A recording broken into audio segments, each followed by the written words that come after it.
ये जीवनी हजरत मोहम्मद जी की है सल्लल्लाहु अलैहि वसल्लम।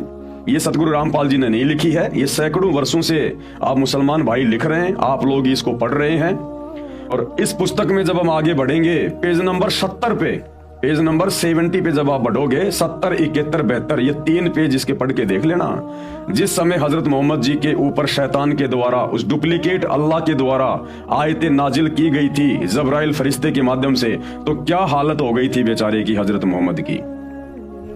इसी तरह रमजान के कुछ दिन बीत गए। एक दिन आप सलल गुफा में आराम कर रहे थे। सुबह का सुहाना समय था। अचानक एक फरिश्ता दिखाई दिया।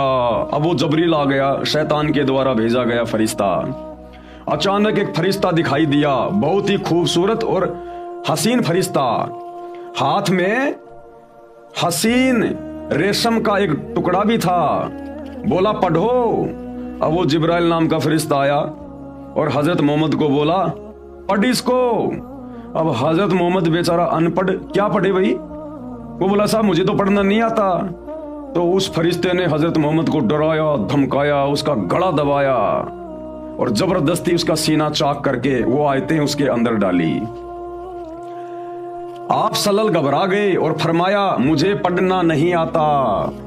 आप सलल को ऐसा महसूस हुआ जैसे वह शरीर को भींच रहा है, जैसे प्रेत शरीर को भींचता ना, ऐसे जबरदस्ती करता है, जैसे वह शरीर को भींच रहा है। फिर छोड़ दिया और कहा पढ़ो।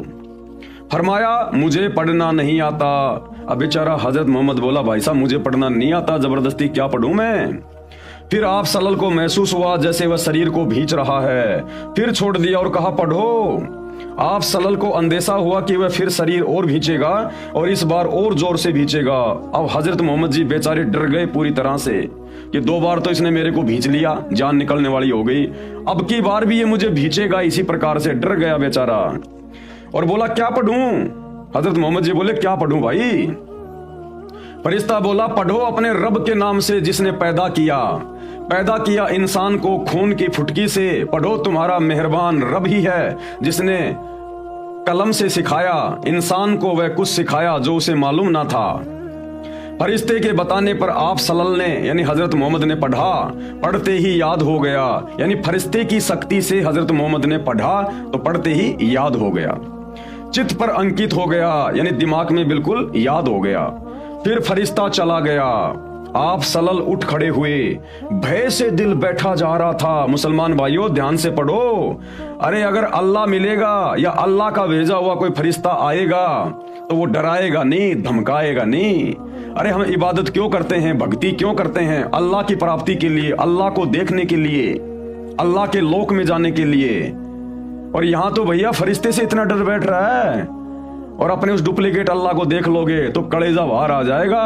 उस शैतान का चेहरा अगर देख लोगे तो, जो सतगुरु रामपाल जी ने बताया, विकराल चेहरा, लंबे लंबे दांत, ओछा माथा, भयंकर। जब फरिश्ते से इतना डर गया हजरत मोहम्मद, तुम्हारा नबी डर गया, तो सोचो जब तुम लोग आम मुसलमान, आम व्यक्ति अगर कभी आमना सामना हो गए तो क्या हाल होगा। तुम क्या इबादत कर रहे हो? क्या भगवान अपने बंदे के ऊपर इस प्रकार से आयतें नाजिल करता है क्या? ये शैतान का काम है। भय से दिल बैठा जा रहा था, घबराहट से चेहरा उतरा हुआ था। आप सहमी सहमी निगाहों से गुफा में हर तरफ देखने लगे, डर के मारे देखने लगे मोहम्मद जी कहीं है या गया, है या गया। भयभीत हो गया बेचारा, घबराहट से चेहरा उतरा हुआ था।